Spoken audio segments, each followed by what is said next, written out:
તો સ્ટાર્ટઅપ મહાકુંભમાં વડાપ્રધાન નરેન્દ્ર મોદીએ કહ્યું કે દરેક ક્ષેત્રમાં યુવાનો વિચારો સાથે આગળ આવી રહ્યા છે, તેઓ લઘુત્તમ જરૂરિયાતો સાથે કામ કરી રહ્યા છે, તેનાથી દેશની તાકાત વધી રહી છે। अब हम एआई टेक्नोलॉजी से जुड़े एक नए युग में है और आज दुनिया इस बात को मान के चलती है कि एआई मतलब इंडिया का अपर हैंड रहने वाला है। ये दुनिया मान के चल रही है। अब हमारा काम है मौका नहीं छोड़ना है। और मैं काफी मदद ले रहा हूं ये एआई की आजकल, क्योंकि मुझे मालूम है मुझे इलेक्शन कैंपेन में लैंग्वेज की सीमाएं आती है, तो मैं एआई की मदद से तमिल में भी मेरी बात पहुंचा रहा हूं, तेलुगु में पहुंचा रहा हूं, उड़िया में पहुंचा रहा हूं। तो आप जैसे नौजवान ये काम करते हैं तो मेरा भी काम हो जाता है। पहले मैं देख रहा था, कोई मुझे मिलता था तो एक जमाना था पहले ऑटोग्राफ मांगते थे, धीरे धीरे फोटोग्राफ मांगने लगे, अब सेल्फी मांगने लगे, अब तीनों मांग रहे, सेल्फी चाहिए, फोटोग्राफ चाहिए, ऑटोग्राफ चाहिए। अब करे क्या? तो मैंने एआई वाली मदद ले ली। मैंने अपने नमो ऐप पर एक व्यवस्था खड़ी कर दी, अगर मैं यहां से गुजर रहा हूं और कहीं पर एक कोने पर आपका आधा चेहरा भी आ गया तो एआई की मदद से आप निकाल सकते हैं मोदी के साथ मैं खड़ा हूं।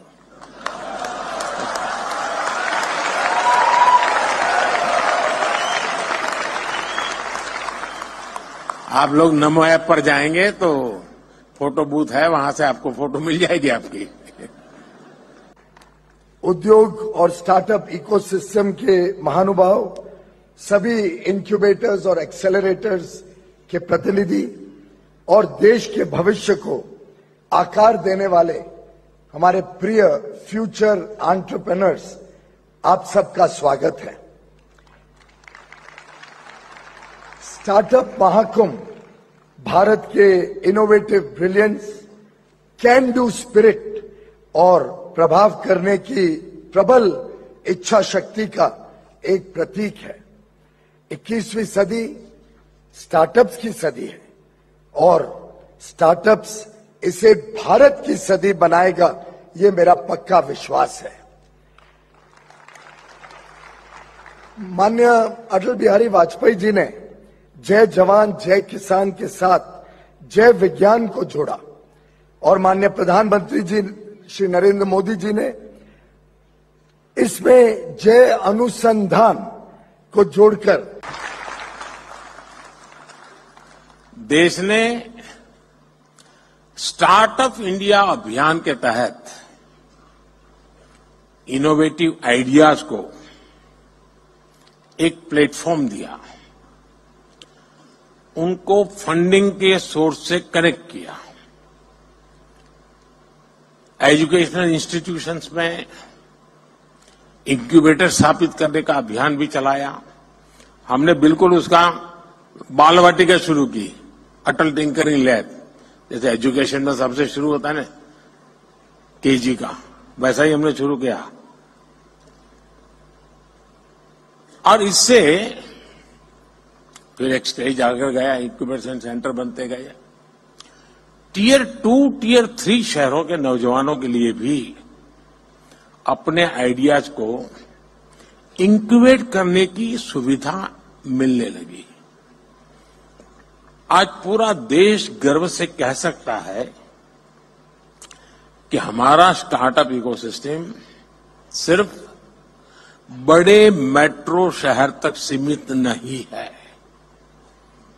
और अभी छोटी सी फिल्म में भी दिखाया गया, ये देश के 600 से अधिक जिलों तक पहुंच चुका है।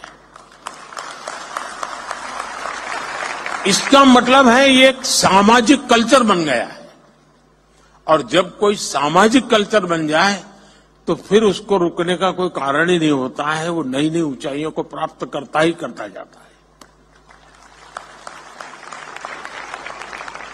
भारत की स्टार्टअप क्रांति का नेतृत्व आज देश के छोटे शहरों के युवा कर रहे हैं। कुछ लोग सोचते हैं कि हमारे स्टार्टअप सिर्फ टैक्स स्पेस तक ही सीमित है, लेकिन मुझे खुशी है कि आज agriculture, textile, medicine, transport, space, even मैंने देखा योगा में स्टार्टअप शुरू हुए हैं।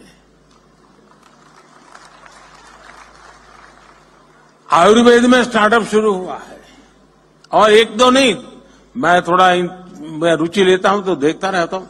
300, 400 की संख्या में है, और हर एक में एक से बढ़कर एक न कुछ नया है जी। युवा का क्षेत्र हो, कम्युनिकेशन का क्षेत्र हो,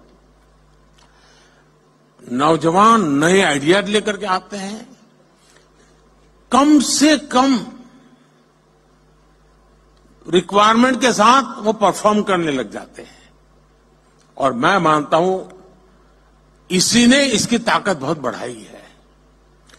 कोई मैंने देखा आज जो ट्रेडिशनल खान पान की चीजें हैं उसमें बिजनेस में आगे बढ़ रहा है, कोई मेडिकल के इक्विपमेंट इस प्रकार से बना रहे हैं कि भाई आपको आसानी से आप अपना देख सकते हैं।